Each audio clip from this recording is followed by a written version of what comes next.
Okay, I'm back. Chapter 4 is called Time for the Party. On Saturday, the Wellie Wishers came to the garden in their very best party dresses. Oh, they sighed with admiration when they saw Ashlyn's decorations.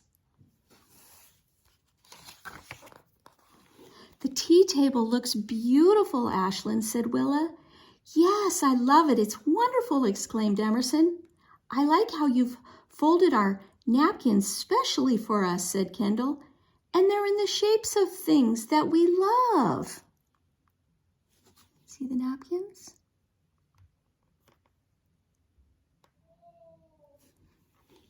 Aunt Miranda showed me how, said Ashlyn, giving each girl a crown. Thanks for remembering that roses make me sneeze, said Willa. I didn't remember, said Ashlyn. Emerson did. Emerson said, don't put a rose by Willa's nose or Willa will be sneezing. Achoo, achoo will never do. Sneezing isn't pleasing.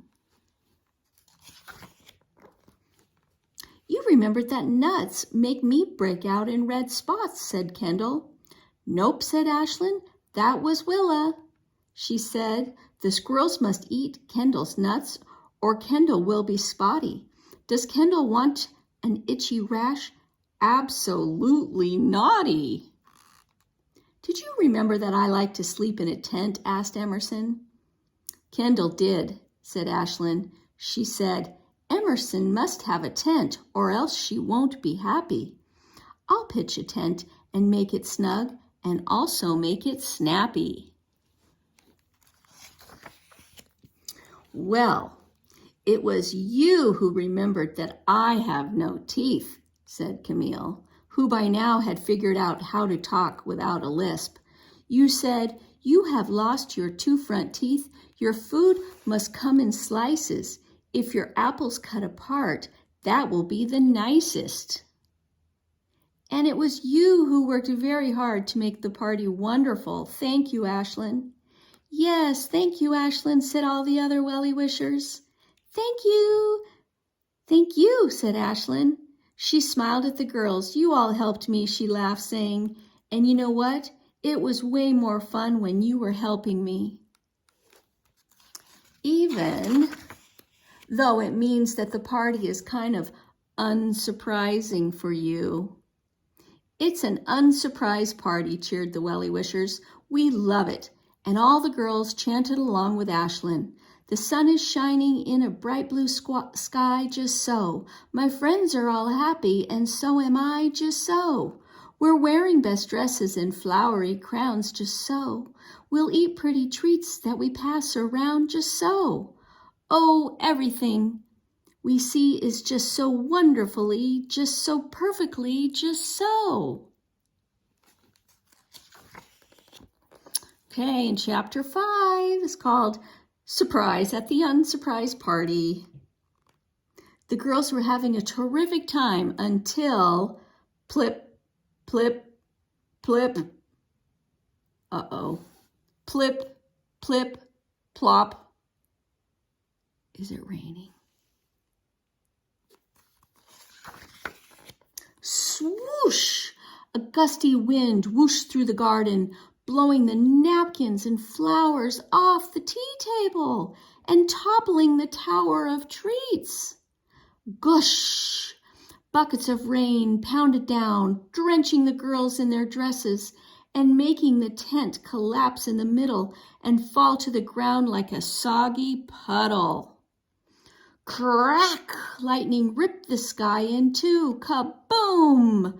Thunder shook the ground and rattled the teacups in their saucers.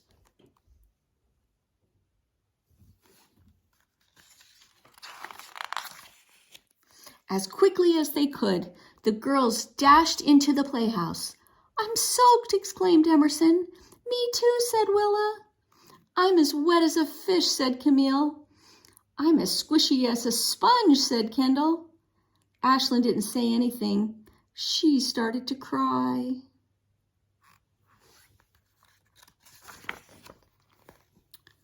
Camille patted Ashlyn on the back. Say what's making you sad, she said gently. Ashlyn gulped. The party is ruined, she sobbed. I hate this rain. It ruined everything. Not everything, Ashlyn, said Willa in her soft voice. It didn't ruin the trees and the flowers. They need the rain. And just think, said Ashlyn, when the rain stops, there may be a rainbow and puddles to play in. Meanwhile, we're safe and cozy inside, said Ashlyn. We're not cozy, said Ashlyn, sniffling a big sniffle. We're soaking wet and shivering and, oh, said Emerson, I have just the best idea. Let's ask Aunt Miranda if we can have the party in her house in front of the fireplace. It will be the 2 teeth out in PJ's tea party and sleepover. Yes, cheered the other girls.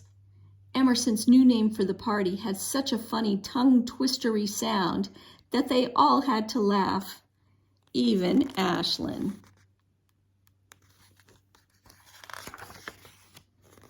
Chapter 6 is called Just So. The girls scurried through the rain to Aunt Miranda's house. While Aunt Miranda made a cozy fire, they changed into their pajamas and dried their hair. Then they sat by the fire in their pajamas and munched their apples. Camille sighed happily. Leave it to Ashlyn to throw the most fun party ever, she said. No, said Ashlyn, leave it to the Wellie wishers. We did this together. Suddenly, Ashlyn started to laugh. What's funny, said Emerson. This party, said Ashlyn.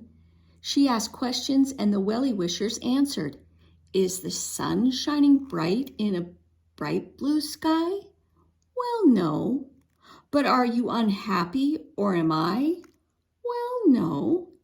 And are we in best dresses and flowery crowns? Well, no. Do we have pretty treats to pass around? Well, no. But even so, things are just so wonderfully, just so perfectly, just so. Ashlyn smiled at her friends. This party did not turn out the way I thought it would. So, in a way, she added, it was a surprise party after all. And that's the end. So it turned out to be a great party. You never know what might happen. Sometimes there's rain, sometimes there's wind, sometimes it's really cold. But when you're with your friends, you can have a great time. And they made the best of it and figured things out. And these last pages just say, sometimes it's fun to plan a party. You can think about invitations, who you want to invite. And sometimes it's good to have friends help you.